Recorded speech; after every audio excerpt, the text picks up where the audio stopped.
doesn't want to run faster as they get older? Today, we're going to share the 4 main factors that impact your running performance as you age and how to reverse them so we can slow down the slowdown. I've got Shona with me today, and we're going to be talking about the physiological changes that occur in our body and the impact they have on our running. Shona, unfortunately, it is one of the facts of life. As we age, our bodies change. What are some of those physiological changes that happen in our bodies as we hit our 50s, 60s, 70s and beyond? Yeah, so there's a couple of things, but the 2 main things that we're talking about here is cardiovascular changes and musculoskeletal changes. Okay, and under that there's essentially 2 or 3 that kind of occur there. But for the most part, cardiovascularly, there's a change firstly in your heart rate. Your max heart rate does decline over time, which obviously is going to have a massive effect on your running, and we'll dive into the ins and outs of that in a bit. But then there's also, because of that max heart rate declining, there's a decline in your VO2 peak or your VO2 max over time, and there's obviously a high correlation between VO2 max and performance, and so yes, that is going to have an impact. From a musculoskeletal perspective, so we're just talking muscles really, it's a loss of muscle mass, so a loss of strength and power over time, as well as a change within your elasticity of your tendons. So I mean, I know for a fact that people say that as they get older they get less flexible, and that is true, and that does have an impact on your running as well. On top of that, you also have this more rapid loss of type 2 muscle fibers. So essentially, I know that sounds like sciencey talk, it's your fast twitch fibers. So that is really one of the main reasons that you're slowing down as well, because type 1 fibers are essentially your endurance fibers and type 2 are your fast twitch fibers. And as those are degrading over time, you also slow down.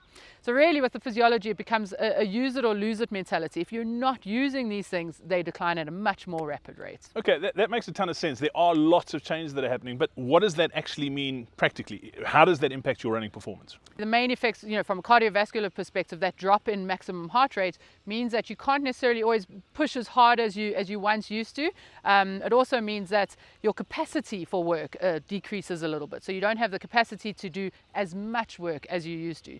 This has implications on how we train, and I know we're going to touch on that in just a little bit as well. From a musculoskeletal perspective, you're losing muscle mass. So if you think of your muscles as little workers in a warehouse, and you have to put out however or X amounts of products or units, as you're getting older, you're losing some of those workers, but still having to do the same amount of X units to put out. So you're really asking your body to do the same amount of work, but with less ability to do it. So that is obviously going to have an effect on your running and how you train moving forward. Shona, that's amazing. I mean, I love that analogy. And the big question then is it actually possible to reverse these effects? I mean, it's happening, whether we like it or not. What can we do to essentially stop it or slow it down? A lot of the cardiovascular sort of aspects are going to happen, and the change in maximum heart rate, there's not a lot you can do to change that. We can train smarter for sure, and I think that's a key point, but the massive changes can take place within the musculoskeletal aspect. So as I mentioned, you're losing some of those workers in the warehouse. If you're doing strength training, you can stop that decline of people resigning from your warehouse a lot faster. So you can keep those muscles continuing to work at the intensity that they will, or the amount of muscle fibers that you have by doing things like strength training. And with the cardiovascular stuff, it's not a matter of changing that maximum heart rate. That's going to be set. But if you train smart, you'll be able to work at a sub-maximal level for a lot longer and keep that endurance going for a lot longer. Shona, we're huge advocates of training to heart rate here at Coach Parry, and obviously as we get older things change. You've mentioned the physiological changes. How does that change from a training perspective if you are using heart rate? Yeah, and that's why the age-related formula to work out your training zones or your maximum heart rate, so the good old 220 minus age, it's no longer going to be accurate. So the older you get, the less accurate that formula is going to become. And so we'd far rather you use something like threshold heart rates to work out your training zones, because that's going to be specific to your physiology now, as opposed to taking your maximum heart rate, which we know is declining anyways. Let's rather use something that is a bit more functional and specific to where we are now. Okay, brilliant, Shona. I mean, heart rate's obviously one part of training, but there's a lot of other aspects that play a huge part in your training regime. What about those other aspects?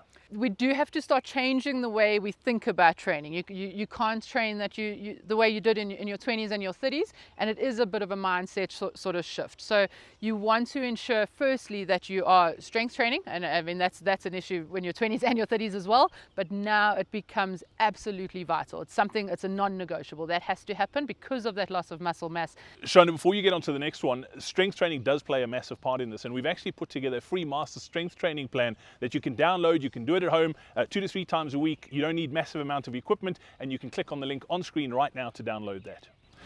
On to the next one, Shona.